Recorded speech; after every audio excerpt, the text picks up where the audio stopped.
I just finished up this illustration as a gift. I used the Golden brand Airbrush ink, starting off with first a sketch on the canvas board, and then first laying down some of the blue, and then kind of going back over, just darkening it as I went along, so adding like variations of gray and black, and going back over with some highlights and yellow, and kind of going back over the yellow with the white to kind of make it look like a neon color. I learned that technique through different YouTube videos. Works really well.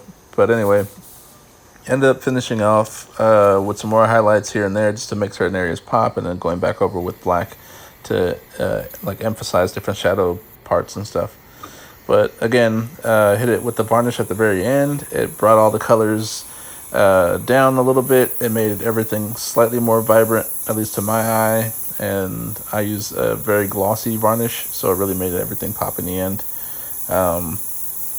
But using some textured stencils work well, especially with like this kind of style illustration, but you can make your own. It's in one of my previous videos how to make your own homemade stencil, using anything from like paper to magazines to whatever you have on hand to make interesting textures and stencils. But let me know if you want to see me paint next and what you think of this illustration below. I use the Iowata airbrush and the compressor there, and this is a gravity fed one, so I had to keep refilling with ink, and it did kind of start drying up, so I had to make sure I like kept everything nice and clean, otherwise it would clog up and cause a big mess. But once I got it dialed in, it worked pretty well, and taking off the end piece of the airbrush itself allowed me to kind of get really fine details. Just be careful when you're doing that, because it is easy to accidentally bump into the canvas or whatever you're painting on and bend the needle of the airbrush, and then you kind of have to just get a whole new needle unless you want to like shave it down and try to rebend it to salvage it. But at that point, it's kind of you're kind of out of luck there.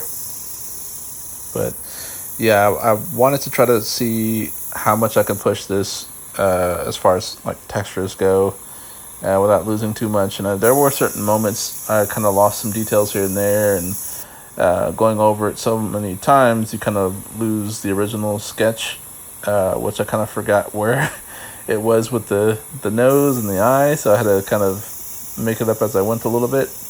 And there's certain areas of the pencil I didn't quite cover up so well by Kratos' face, which I only noticed at the very end, but it's okay. So for future illustrations, I'll probably just use a very light pencil. I don't know why I went so dark with this pencil, but it's okay.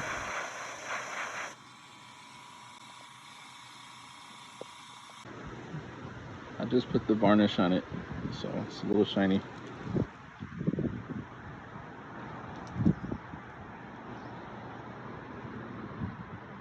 Yeah.